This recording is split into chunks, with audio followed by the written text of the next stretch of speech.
welcome to our Rescue 1 in-service training video. We're going to spend a few minutes doing a walk around of the truck. Real quick, a few specs on the truck itself. It's a 2015 Pearson Forcer. It has a 70-inch cab with a 10-inch raised roof, 450 horsepower Cummins engine with a gross vehicle weight rating of 47,000 pounds, and also has an onboard 25 kW Onan generator. This truck actually replaces a 1997 heavy rescue that we purchased from another fire department in 2005. So we actually were using it for about 10 years, had a need for a new truck, and this is it. So starting around, we're going to start with the cab area. And as I mentioned before, it's a 70-inch cab, which gives us plenty of room, very spacious for our operators and drivers and firefighters. We've added a few safety concepts with the cab, from backup cameras to lighting, warning lights when the doors are open. All of our driver operators and company officers will be going through some other specific in-service training as the operation concepts of the truck itself. But overall, the biggest advantage we have with the cab itself is the space it provides for our firefighters. In the rear, we have 3 forward-facing seats for our firefighters, as well as a specialty area behind the driver's seat, as you can see with the black netting. This area is was specially designed for our drivers' personal protective equipment. Instead of having to store it in the compartment area, they can put their turnout gear here, secured with a netting, and their own air pack.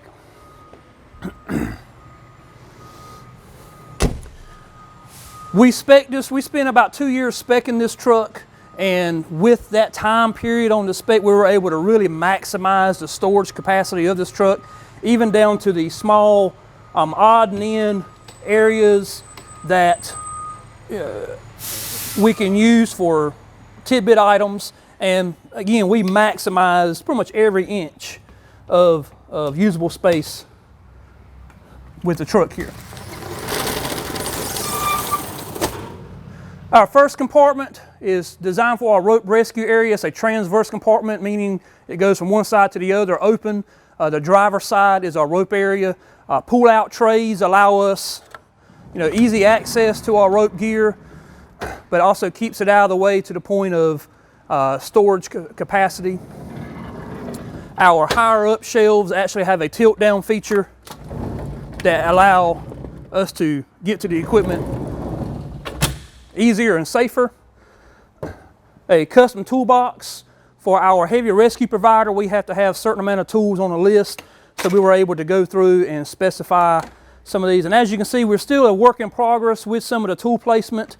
This truck is probably 95% done as far as equipped, but we still, as you can see here, we've got some ideas on some tool dividers and all, and this will be better organized as we go through the next few weeks on the final touch-up on some of our equipment. This area also houses our panel box, which controls the lighting system for the truck, our road cones. We have a PTO generator, which can be powered on from the cab or from the wall area here. We have a light tower on top of the truck.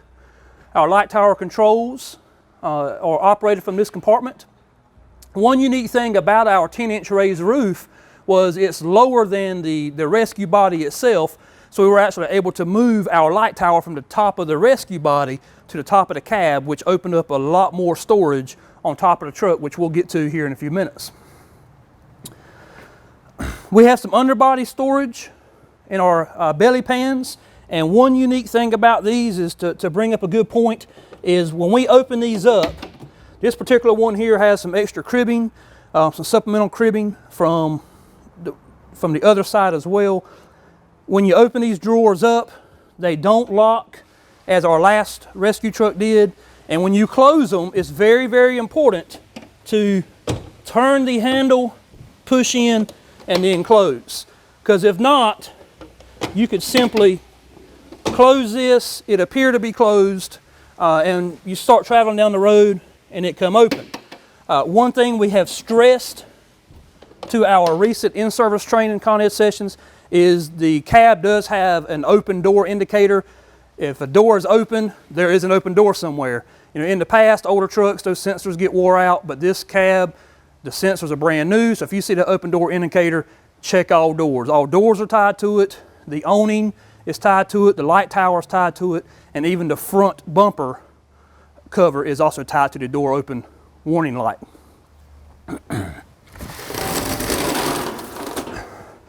Basic compartment storage here.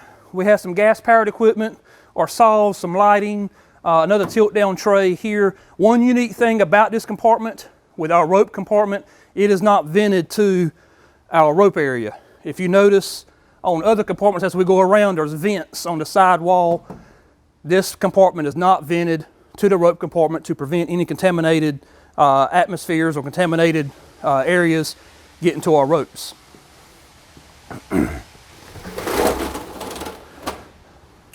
Our long tool storage, our vertical boards, this is very unique in the fact that we can store a lot of our long tools in a compact area. And we've got a lot of them, our common use tools up front and are not so common in the back area. One thing to also keep in mind is when we open these vertical boards up, they lock in place. So in order to unlock them, just a simple up tab here, you lift up to unlock it to allow the vertical board to be closed. Another unique thing as well with the storage of these, if you note how our irons are married together, we have a traditional set of irons and what we call a heavy set irons. These are not married together in the traditional manner. They're together, but they're not married together in the traditional iron setup. So definitely pay attention when you're putting the things back in place. They're set up to the point of when they are opened up that it does not interfere with the side area of the truck.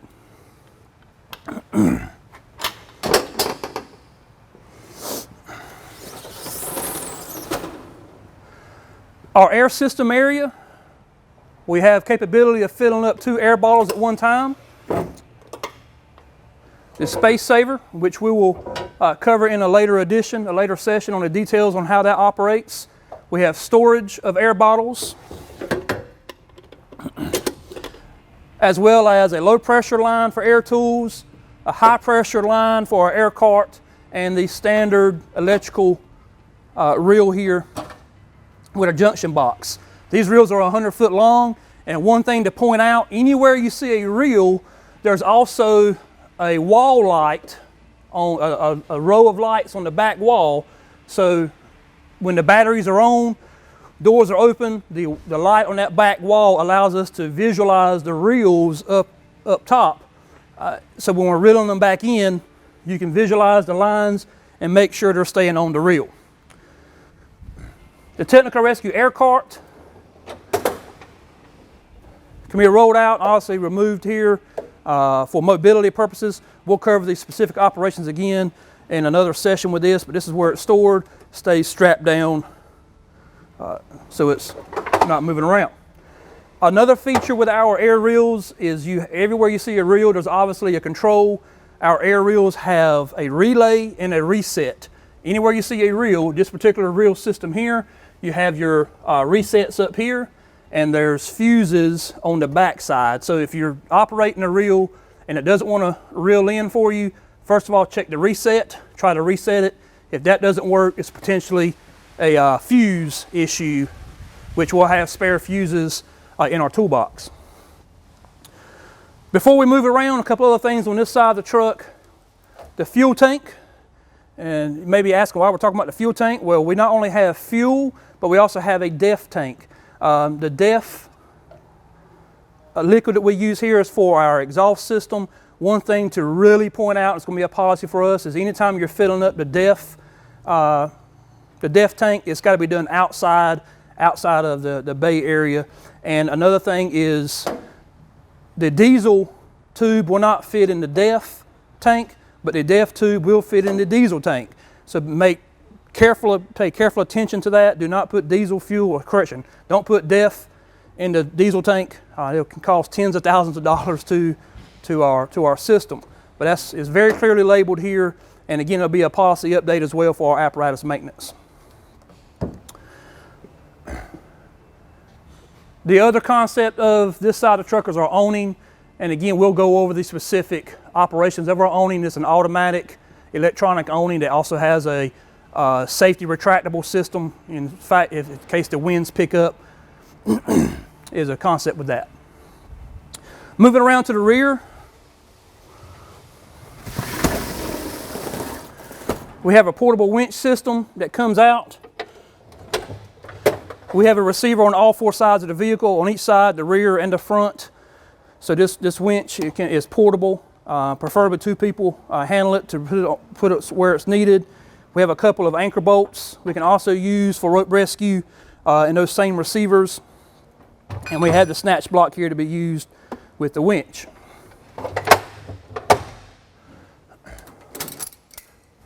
Rear storage area, with our specs, we were able to really specially design this area where we have our ground ladder storage. We have a ground ladder complement of the ISO requirements. We have two more ground ladders on top, the 16-foot roof ladders. But back here we have our Stokes Basket. One unique difference here from our old rescue truck is our Stokes Basket is protected from the weather. It also has its own self-contained rigging system. The Stokes Basket rigging bag, the Stokes Basket rope, backboard, C-collars, blankets is all contained in the Stokes Basket. So when you go to grab the Stokes Basket, just be prepared. You're not just grabbing the Stokes Basket by itself, you're grabbing all the rigging components as well. Other things stored here obviously are long tools, pike poles. We have our tripod, which is used for confined space program, and we have some long timber storage here to complement our trench rescue and even structural collapse components. And we're, again, pretty specialized spec on this area here. Also on the rear of the truck, we have portable tripod lights. These can be powered on back here and used, or can be unplugged from the truck itself, removed, and taken, set up portable with our extension cords and reels. One special note about all of our electrical components with the truck, these are twist lock components. So as you're plugging these in, it's not your standard. You actually have to line everything up and then twist so it stays in place. Very unique here. On the other side, we also have our ladder that goes to the top of the truck. With this is not tied to our door open system. So if this is deployed and left down, it's not going to give any warnings that it's down. The good news about that is if it does accidentally get left down, it does have a fold up feature, but hopefully we're not hitting this, or else we've had some other issues as well. But this obviously allows us access to the top of the truck. To store it, you simply pull the back bar up here, it folds up, and you just have your traditional spring-loaded clamp here. A couple of lights. The rear scene lights here can be turned on from here if they're not turned on from the cab. So if you come around here to get ladders or winch and need some lights, you can turn this on. And if you're going up top, you can turn the walkway lights on the top area. As I mentioned before, we have a backup camera here. The backup camera also allows sound to be transmitted to the cab area. So as the firefighter is backing them up, or if it's one of the situations where we don't have a spotter, which is very rare, that driver has the advantage of seeing the back area that he or she is encountering. We're on top of the truck now. As I mentioned before, we have some storage, the ladder access up top. If you look on top of the cab is our night scan light tower, which is again powered by the control box in the first compartment on the driver's side. It has some automated features, which we'll go over in a later session. Each compartment area up here is pretty much specialized out. Here's our confined space equipment, communication system, air reels, 2 of our 4 air reels, our escape bottles, our communications line, vent fans. This compartment we have our rehab supplies, the table, rehab cooling chairs. We do have a hazmat box up here for some of our level B stuff and our other air reels. The other up here as well, you can't see it, but the elevated area underneath the equipment, we have our 4 6,000 PSI air bottles that give us air to our air system, but here's where they're stored at, and you also have access areas to those bottles via little hatchways. So we can access those bottles here for turning them off, on, or maintenance-wise. If you notice also with these coffin compartments, it's a latchless system, so you just kind of have to pull up with a little bit of force to get it to get it open.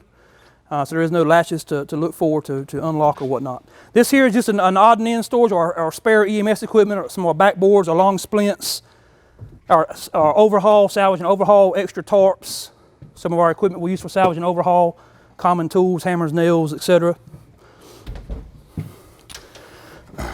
Our cooling fan, squeegees, or step ladder, or road signs, again just a common area. We have 2 high lift jacks we don't use a whole lot, but we have to have for heavy rescue standard. One thing that's up here that's rope related is we have helmets. We have some helmets down low in the rope compartment, but as you saw that space there, we couldn't put everything there, so we did have to put 1 bag of helmets up here. There's enough helmets down low to fit the crew plus a couple extra, and up here we have some more. Down low here, as I mentioned before, we put a couple of ground ladders up top, our 2 16-foot roof ladders. The reason we put them up here, if we stored them in the ladder compartment, it would eat up some of our storage area, but it would also extend into our Transverse Compartment, which would give us some logistical issues on some of our layout. In the last 2 compartments here, I mentioned before in our extrication area, we have some extra oil dry. Here's our 4 other buckets of oil dry, and our low pressure airbag system, low pressure components, and our spare hoses for our extrication system. And again, some more hazmat supplies we keep stored.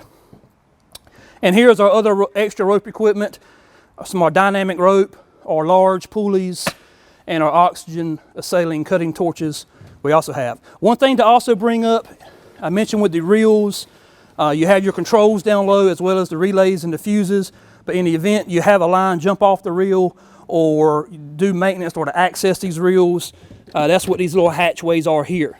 Everywhere you see a reel has a hatch. You may have to remove some equipment out of the way to get to it, but anywhere you're up here you see an elevated area, that's either access to a reel or access to our air bottles. And finally, one difference in this rescue truck versus our other rescue truck is in the past you really couldn't walk off the end of it the way it was configured, the walkway. Here we can. So just for safety concepts, just use caution. You have an open-ended area back here, so if you're having to pass equipment down or up here working, just be cognizant that you do have an open area here to the back of the truck. Moving around, just traditional standard storage area, vent fan, some electrical stuff here. As I said earlier, we're about 95% complete. Some of these things in the future will be mounted on a wall, and some other areas here in the front are going to be completed out.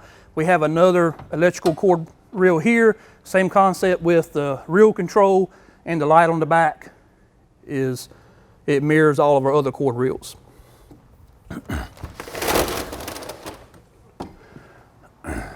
Hazmat compartment here, we've gone through and streamlined our inventory process where we have our boxes that are labeled. Not only are they labeled, they're also sealed with a numerical seal which is tracked for our inventory purposes. So when you're doing your checkoff, instead of just putting a check in that box, you'll confirm that the number is the same. Obviously, if the number is not the same, a detailed inventory is needed. And another thing we've done as well is on top of the boxes, we've also put the inventory on there. So if you're coming here looking for Tyvek suits or our putty, if you're not quite sure where it's at and can't see it in here, you can look on the top inventory, which also mirrors that in the checkoff sheet. Top shelf here, a simple drop down, just more hazmat supplies, tarps, moving blankets, our plug kit. We moved our plug kit. This initially was in a bag, a big blue bag, if you recall. We moved it into this for storage purposes, but also having these clear containers allows us to also do an inventory as well on everything. Other things that are in here is our bottle jacks or stored on the side, And these straps here will kind of just keep everything nice and happy. So during travel, things don't bump up against the door. These side compartments here, you saw one on the other side. These are for our fire extinguisher storage. This one here, our CO2 extinguisher is going to go in here. The one we currently have won't fit. Here's our dry chemical extinguisher here. And on the other side, we have a water can. It's actually been discussed on getting another water can put in on here versus having a CO2 extinguisher.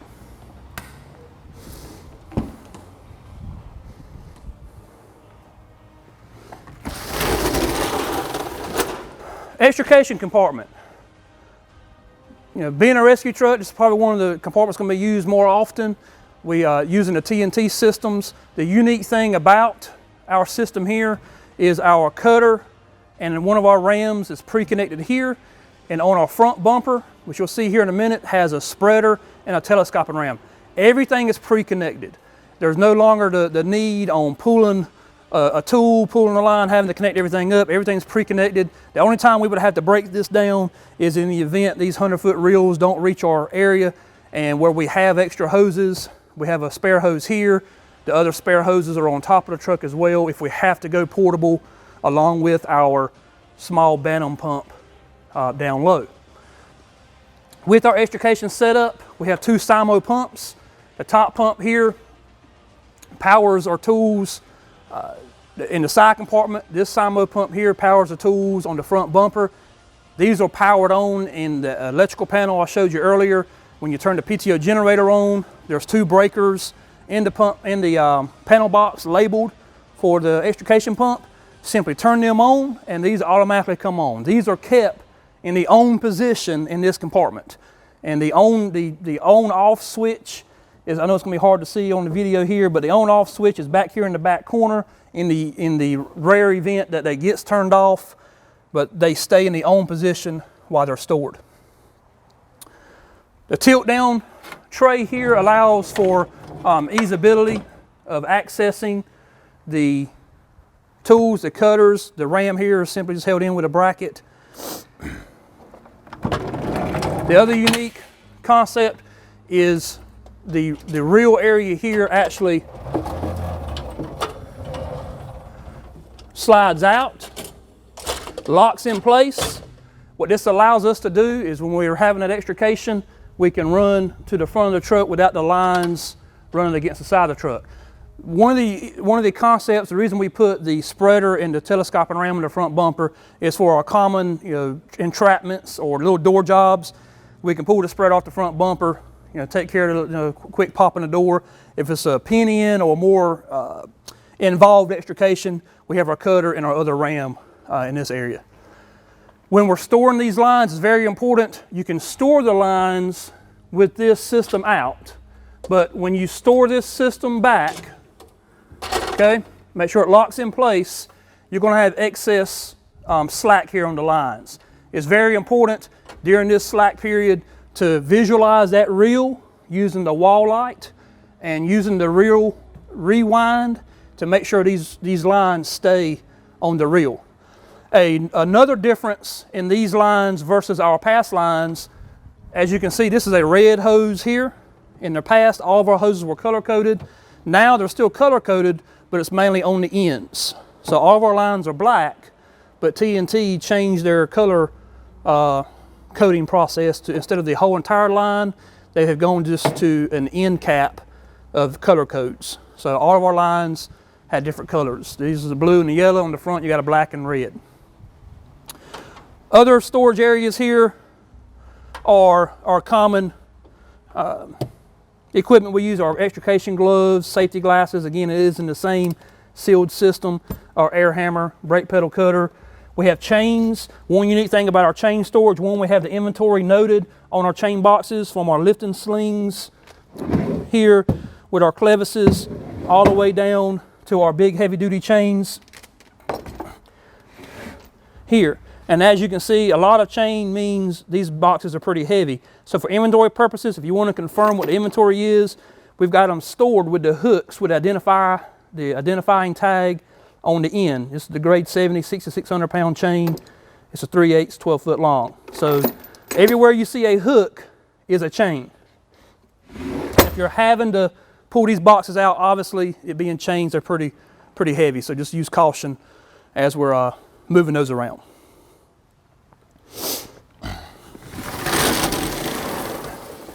Now to the other side of our transverse, to kind of orientate yourself. On the other side is our ropes area we talked about earlier. So now we're on the passenger side. Again, transverse area here. Common things, you know, hazard zone signs. We have a lockout tag out kit stored here. Our high pressure airbags are up high. Our high pressure airbag system is kept in the area of our high pressure bags. Our low pressure bags are kept on top of the truck with its own low pressure system, so everything is separate. In the past, we had some confusion with the airbags being stored in the same area on was it a high pressure, was it a low pressure setup, and at times there was some confusion there when those were used. Again, same sealed system here for some of our equipment. We did keep our marking paint out because it's very commonly used. And anywhere you see the black netting is our cribbing. We have over 94 pieces of cribbing. Most of our cribbing for heavy rescue requirements are kept on this truck. Our Squad 2 has a light assortment of some cribbing, as well as a light assortment of some rope equipment and extrication equipment that complements this rescue truck. With this puzzle piece of cribbing, we also have on the truck in the overhead compartment above that storage area for our driver is a notebook that has special operations technical rescue documents. In that notebook is also a layout of this cribbing setup. In the event we're having to pull all this cribbing off and you forget how it's laid in there, you can go to that book and go from there. The concept is everything you see on the front area is our common use things. We have some 6x, some step cribbing, and just keep in mind too, if you pull step cribbing out, a lot of times, if you pull on this handle here, you're not just pulling one piece, you're pulling multiple pieces. Same thing goes true on this area here, where if you pull one of these areas here, you may end up pulling more than one piece of cribbing out. So just keep that in mind. But for the most part, you have your wedges, some 4x4s, step cribbing, 2x4s. So your common cribbing is here up front that you would use. Behind this layer here is another set of cribbing that is hard to see exteriorly, but all the way to the middle of the truck is cribbing stacked in there that's that meets some of our requirements. Another concept too to bring up, this is mainly for our drivers and company officers, the cab tilt control that tilts this cab up is actually located on this wall. We don't want you to look here and think you're missing some cribbing, but it's very hard to see. But on this wall, it's got a little cage around it, is our cab tilt control. It consists of a toggle switch and a valve control that allows this cab to tilt up. Obviously, if we're using the cab tilt, we need to make sure there's nothing in the cab that's going to go forward and hit the windshield, make sure everything's secured. And down low, it's covered up by the netting a little bit, is our other belly pan, which has our other long tools, our shovels, our brooms, and odd and end things. Same concept with that belly pan with the handle. Make sure when you close it that you turn the handle, make sure it closes completely. Well, another change we had to do, a very common equipment or very common item used on wreck scenes is oil dry. So as you can see, we've maximized our space down low. We use oil dry quite often. So the concept we went to is we went to a smaller oil dry container, is your common kitty litter container bought from local Walmart. We keep 2 of these here on top of the truck. If you climb on top of the truck, the first compartment on the right is 4 5-gallon buckets of extra oil dry. So in the event we run out of this, we have more oil dry on top of the truck, plus Squad 2, and even all of our engines have some sort of absorbent carried on it, as well as you saw in the past compartments, you got your hazmat booms and other concepts that we could use as well. The other thing we keep stored in here as well is our dog food bags for our debris on the motor vehicle accidents, and these are kept stored here commonly in our storage room. But when you see the dog food bags, they're on here for a reason, for cleaning up our debris and leaving it with the vehicle.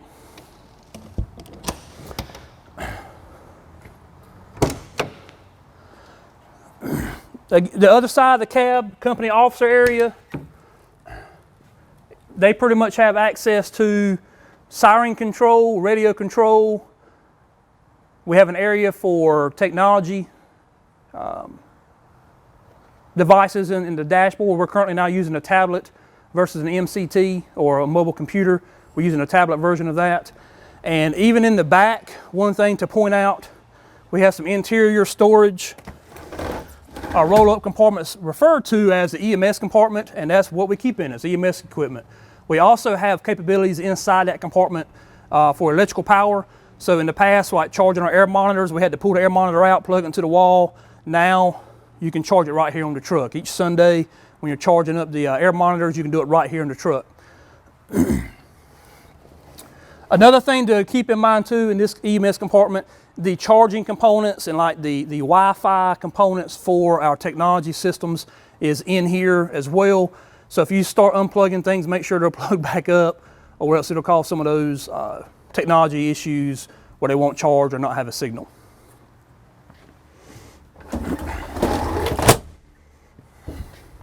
All right. Last but definitely not least is our front bumper. This was actually a specialized 26-inch extended bumper. We worked with Pearson. We mainly wanted to have a couple of tools pre-connected. As you can see, this area expands the whole entire front bumper area. And another unique feature we did was this protective cover.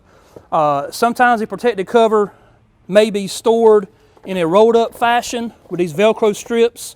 More than likely if we're doing like a show and tell, or if it's being set out for open house or whatnot, we may actually roll this up. But our concept is for day-to-day operations is to keep this thing unrolled and over the tools for a couple reasons. One, when we were speccing this truck, it took us a couple years to do it. We went around, saw area trucks, sister trucks of this truck. At the conference we saw some trucks, and even during our pre-con in Wisconsin we saw some different ideas. And this is one of those where this tarp will not only provide protection, because even though it's a covered compartment, there are still departments complain that they still get road grime and things up in that compartment. So this protective cover can, one, protect the tools from your common road grime and stuff like that. But two, when you deploy the tools, our fear was if we kept it rolled up, the firefighters, commonly would grab the tools and run with it instead of deploying that tarp. So by having it deployed, again, it protects the tools, but also it forces them to deploy that tarp, which will in case protect the front bumper area. We have it rhino lined, or that tough decks put on the front bumper area to help protect the bumper, but having this tarp is definitely a big plus. One thing that we've already realized is, as you can see, some of the water retention here in this area, especially if we have an incident where you come back, it's pretty advisable to keep this tarp, kind of let it dry out a little bit and clean out the well area where our tools are kept. We do have some glass masters stored on each side. As I said earlier, we're still 95% complete with the equipment mounting and all, so that eventually you'll see these mounted where there'll be snap ends here where they won't float around, which they're not going to go too far anyway. And as I mentioned before, we have a spreader and our telescoping ram here, color-coded, the red line and the black line, pre-connected. So it's pretty much open the compartment, deploy your tarp, run with the tools after stabilization's done, obviously, and then go to work. While we're in front of the truck, one thing to bring up as well is our lighting package. I mentioned earlier we have a light tower on top of the truck, but another unique thing is our Opticom system. And if you look in the middle of the light bar, it's a little bit different than our other Opticom systems. Is this Opticom is on, when it's on, you'll see 4 LED lights in the middle of the light bar. Our other Opticom lights look like a strobe light. When this one's on, it turns on with the lighting matrix, which allows us to control the stop light down at Robertson and 70. But if you're doing the truck checks and you don't see that strobe light, as long as you see 4 red lights in the middle of that light bar, that lets us know that, hey, the Opticom is working. The 2 brow lights you see as well as the side LED lights on the side box and the rear, they are all operated off the truck battery system. You don't have to have the generator on to operate those. So as a driver operator or even a company officer arriving on the scene, they could throw those lights on prior to having the generator on to light up the scene, see addresses, or just providing light for the work area.